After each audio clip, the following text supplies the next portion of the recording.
बहुत बहुत धन्यवाद। पंजाब के मुख्यमंत्री सरदार भगवंत मान साहब, मनीष सिसोदिया जी, गोपाल राय जी, अमन अरोड़ा जी, यशोदान गढ़वी जी और हमारे आज के दोनों हीरो संजीव अरोड़ा जी, गोपाल इटालिया जी और आज यहाँ पे आई हुई सारी आम आदमी पार्टी की लीडरशिप।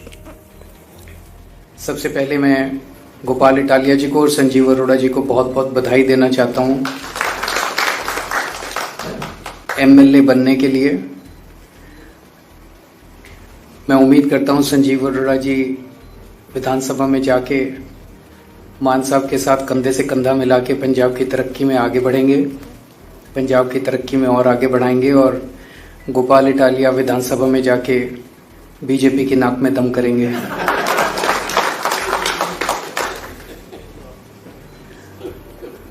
मैं गुजरात और पंजाब के लोगों का बहुत बहुत धन्यवाद देना चाहता हूं। उन्होंने इतना ज़बरदस्त विश्वास किया आम आदमी पार्टी के ऊपर और उन्हें बहुत बहुत बधाई देना चाहता हूं।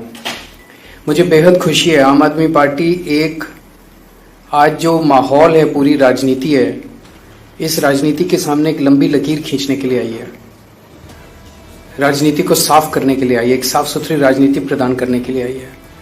और आज जो दो कैंडिडेट जीत के आए हैं, ये कैंडिडेट ही हमारा, वो एक अंग्रेजी में कहावत है, proof of the pudding lies in its eating.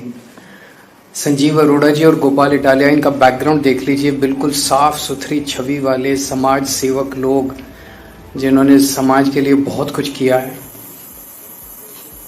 ऐसे लोगों को टिकट देके विधानसभा में पहुंचाना, ये केवल आम आदमी पार्टी कर सकती है और कोई पार्टी नहीं कर सकती।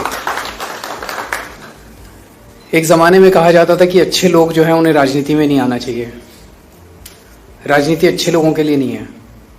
लेकिन आम आदमी पार्टी ने यह धारणा तोड़ी है, अच्छे लोगों को राजनीति में आना चाहिए, लेकिन राजनीति में आके मेहनत भी करनी चाहिए ताकि अगर आप जीत रहे हो तो जनता आपका साथ देती है। अगर आप अच्छे हो राजनीति में आ जाओ और सोचो कि अब मैंने आसान कर दिया जनता पे, अब मैं राजनीति में आ गया, अब जनता मेरे, वो नहीं। इन दोनों ने मेहनत की, आम आदमी पार्टी ने मेहनत की, गोपाल इटालिया ने मेहनत की, संजीव अरोड़ा ने मेहनत की, तो जनता ने जो भारी समर्थन दिया वो समर्थन अद्भुत था। इसका मतलब इस देश की जनता साफ सुथरी राजनीति चाहती है। इसका मतलब इस देश की जनता चाहती है कि गुंडे, मवाली, लुच्चे, लफंगे जो भर गए हैं आज पार्टियों के अंदर, उनसे छुटकारा मिले और अच्छे, ईमानदार, साफ सुथरी छवि वाले, काम करने वाले लोग राजनीति के अंदर आए। जिस तरह का मार्जिन है विक्ट्री का, ये अद्भुत है। 2 साल के बाद पंजाब का चुनाव है, 3 साल हो गए पंजाब में सरकार चलाते हुए। अक्सर कहा जाता है कि 3 साल सरकार चलाने के बाद एंटी इनकम्बेंसी आ जाती है, पर जो मार्जिन से संजीव अरोड़ा जी जीते हैं उससे तो लगता है कि एंटी इनकम्बेंसी छोड़ो, प्रो इनकम्बेंसी है। मतलब पिछली बार इसी विधानसभा में 1,15,000 वोट पड़े थे, इस बार केवल 85,000 वोट पड़े। उन 85,000 वोट में भी इनको 10,000, 10,500 वोट मिले हैं, जबकि पिछली बार 7,500 वोट में से जीते थे। इस बार 10,500 का मार्जिन है, पिछली बार 7,500 का मार्जिन था, तो मार्जिन भी बहुत बड़ा हो गया।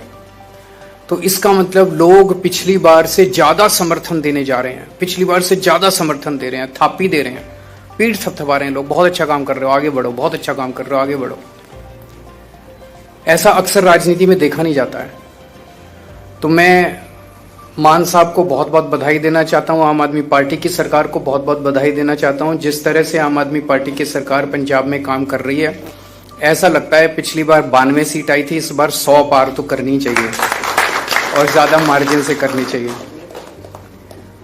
जिस तरह से गुजरात के अंदर और पंजाब के अंदर, एक और बड़ी बात है, पंजाब में नशे के खिलाफ जो युद्ध छेड़ा गया है,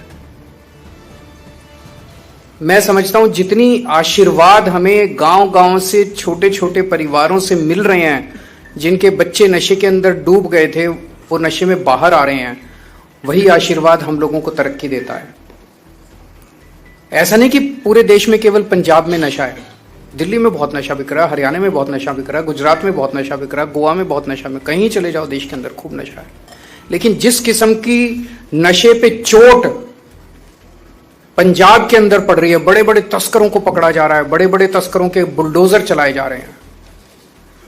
और चाहे कितना भी बड़ा नेता क्यों ना हो, मैसेज ये है कि उसको बख्शा नहीं जाएगा। बड़े से बड़े जो भी, चाहे आप कितने भी बड़े पॉलिटिकल नेता हो, अगर आप नशे के तस्करी में शामिल हो तो आपको किसी हालत में बख्शा नहीं जाएगा। वो लोग जिन्होंने पंजाब को नशे में धकेल दिया था, सबसे पहले पंजाब में नशा लेके आए थे, उनकी जब वो लोग मंत्री थे दूसरी पार्टियों के, वो लोग मंत्री थे, अपनी गाड़ियों के अंदर नशा सरकारी गाड़ियों के अंदर लेके और पूरे पंजाब में डिस्ट्रीब्यूट किया करते थे घर घर में। ये वो सरकारी मंत्री थे, अपने घर में इंटरनेशनल स्मगलरों को रखते थे। लेकिन आज पंजाब के अंदर प्रो पीपल आम आदमी पार्टी की सरकार है, ईमानदार सरकार है। चाहे कितना भी बड़ा आदमी क्यों ना हो, कितना भी शक्तिशाली आदमी क्यों ना हो, किसी को बख्शा नहीं जाएगा। ये मैसेज पंजाब के अंदर, और पंजाब के लोगों को ये पसंद आ रहा है। जो गुजरात के अंदर जो मार्जिन हमारा आम आदमी पार्टी की उसका है, पिछली बार हम लोग ये वाली सीट बहुत कम मार्जिन से जीते थे, लेकिन इस बार भारी मार्जिन से, लगभग 3 गुना मार्जिन से, पिछली बार के मुकाबले 3 गुना मार्जिन से लोगों ने जिताया है। ये दिखाता है कि गुजरात की जनता त्रस्त हो चुकी है। मैं अभी गुजरात गया था जब आखिरी बार चुनाव प्रचार के लिए, तो गुजरात सरकार में काम करने वाला एक मंत्री मिला मुझे, उनका मंत्री बीजेपी का। मुझे कहता है, सर पूरी गुजरात की जनता बीजेपी के शासन से, 30 साल के शासन से त्रस्त हो चुकी है बुरी तरह से, उन्हें हराना चाहती है। लेकिन बीजेपी की ऐसी पकड़ है पूरे प्रशासन और पूरे सिस्टम के ऊपर, पता नहीं ये हो पाएगा कि नहीं हो पाएगा। मैंने उसको कहा, भाई एक ही चीज है, ये जनतंत्र है, और जिस दिन जनता खड़ी हो जाए उस दिन बड़े बड़े सिंहासन डोल जाते हैं। तो मैं समझता हूं कि गुजरात की ये जीत आने वाले गुजरात के 2027 के चुनावों की तरफ इशारा है। ये दिखाता है कि गुजरात की जनता एक तरफ बीजेपी से त्रस्त हो चुकी है, दूसरी तरफ आज तक उनके पास विकल्प नहीं था 30 साल में। अब आम आदमी पार्टी एक विकल्प के रूप में, अच्छे विकल्प के रूप में सामने है। तो आम आदमी पार्टी के रूप में एक उम्मीद देखते हैं, आशा देखते हैं गुजरात के लोग। कांग्रेस विकल्प नहीं था, कांग्रेस बीजेपी की गोद में है, कांग्रेस बीजेपी की जेब में है। आज मैं आपको एक सिंपल सा उदाहरण देता हूं। पहली चीज तो ये, पिछले चुनाव में कांग्रेस को 17 सीट मिली, उनके 17 में से 5 विधायक छोड़ के बीजेपी में चले गए। हमारे को 5 सीट मिली, 5 में से 1 विधायक छोड़ के बीजेपी में चला गया। कांग्रेस के साथ हमारी बातचीत हुई, बातचीत यह हुई कि तुम्हारी 5 सीटें हैं, हमारी 1 सीट है। कांग्रेस ने कहा इन 5 सीटों पे आप चुनाव मत लड़ो, इस 1 सीट पे हम चुनाव नहीं लड़ेंगे। हमने कहा ठीक है। उन 5 सीटों के चुनाव पिछली साल हुए, आम आदमी पार्टी 5 सीटों पे चुनाव नहीं लड़ी। इस बार 1 सीट का चुनाव, जो आम आदमी पार्टी वाली सीट थी, वो वाला चुनाव हुआ। बीजेपी से आदेश आया, कांग्रेस उस आदेश को मना नहीं कर सकती थी। कांग्रेस ने आम आदमी पार्टी के साथ धोखा किया और अपना कैंडिडेट खड़ा कर दिया। पिछले साल जब उनकी 5 सीटें थी, हमने अपना कैंडिडेट खड़ा नहीं किया, लेकिन इस बार जब हमारी सीट थी, उन्होंने अपना कैंडिडेट हमें हराने के लिए खड़ा कर दिया। ये साफ दिखाता है कि कांग्रेस से उम्मीद नहीं है इस देश को। कांग्रेस बीजेपी के साथ, और कांग्रेस की टॉप लीडरशिप मिली हुई है, टॉप मोस्ट लीडरशिप मिली हुई है बीजेपी के साथ। और ये मैं पूरी जिम्मेदारी के साथ कह सकता हूं, और पूरे सबूत हैं इस बात के, टॉप मोस्ट कांग्रेस की लीडरशिप बीजेपी की गोद के अंदर बैठी हुई है। एक कांग्रेस का आम कार्यकर्ता जो गली गली के अंदर घूमता है, वो अपने आप को ठगा सा महसूस करता है जब वो देखता है कि उनके ऊपर वाले सारे बड़ी बड़ी बातें करते हैं, कभी शादी के घोड़े की बात करते हैं, कभी रेस के घोड़े की बात करते हैं, और जाके हाथ मिला लेते हैं बीजेपी के साथ। लेकिन बड़ी इंटरेस्टिंग है, अल्टीमेटली तो जनतंत्र है, जनता मालिक है। वो 5 सीटें हमने छोड़ दी, फिर भी वो हार गए कांग्रेस वाले। उन्होंने 1 सीट हमारी नहीं छोड़ी, वो भी हम जीत गए। कांग्रेस के लड़ने के बावजूद हम जीत गए। तो जनता भी अब धीरे धीरे कांग्रेस को, और ये दोनों पार्टियां इकट्ठे होकर लड़ रही हैं, ये क्या दिखाता है? ये एक सिस्टम है। आम आदमी पार्टी कांग्रेस और बीजेपी से नहीं लड़ रही, आम आदमी पार्टी इस व्यवस्था से लड़ रही है। ये दोनों पार्टियां एक ही सिस्टम है, और वो सिस्टम है सत्ता से पैसा, पैसे से सत्ता। सत्ता हासिल करो, खूब पैसा कमाओ, फिर शराब बांटो, दारू बांटो, पैसे बांटो, साड़ी बांटो, बर्तन बांटो, और चुनाव जीत जाओ, और फिर चुनाव जीत के फिर पैसे कमाओ, और फिर चुनाव में पैसे बांटो। सत्ता से पैसा, पैसे से सत्ता, ये सिस्टम है इनका। इस सिस्टम के खिलाफ आम आदमी, दोनों पार्टियों का एक एक सिस्टम है।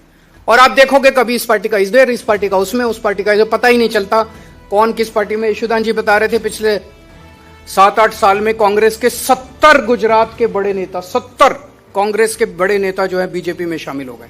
क्या बचा? वो तो बीजेपी कांग्रेस ही बन गई। तो केवल और केवल आम आदमी पार्टी देश के लिए लड़ रही है, गुजरात के लिए लड़ रही है, पंजाब के लिए लड़ रही है, भारत के लिए लड़ रही है, इस सिस्टम से लड़ रही है। और ये सारी पार्टियां एक ही सिस्टम का हिस्सा है। मैं जनता को बहुत बहुत धन्यवाद देता हूं कि वो आम आदमी पार्टी में उनका विश्वास है। सभी कार्यकर्ताओं को बहुत बहुत बधाई देता हूं इस शानदार जीत के लिए। और मैं उम्मीद करता हूं कि ये गुजरात और पंजाब के दोनों चुनाव सेमीफाइनल साबित होंगे। आने वाले 2027 के पंजाब के विधानसभा चुनाव में हम 100 से ज्यादा सीट लाएंगे और गुजरात के अंदर आम आदमी पार्टी अपनी सरकार बनाएगी। बहुत बहुत शुक्रिया।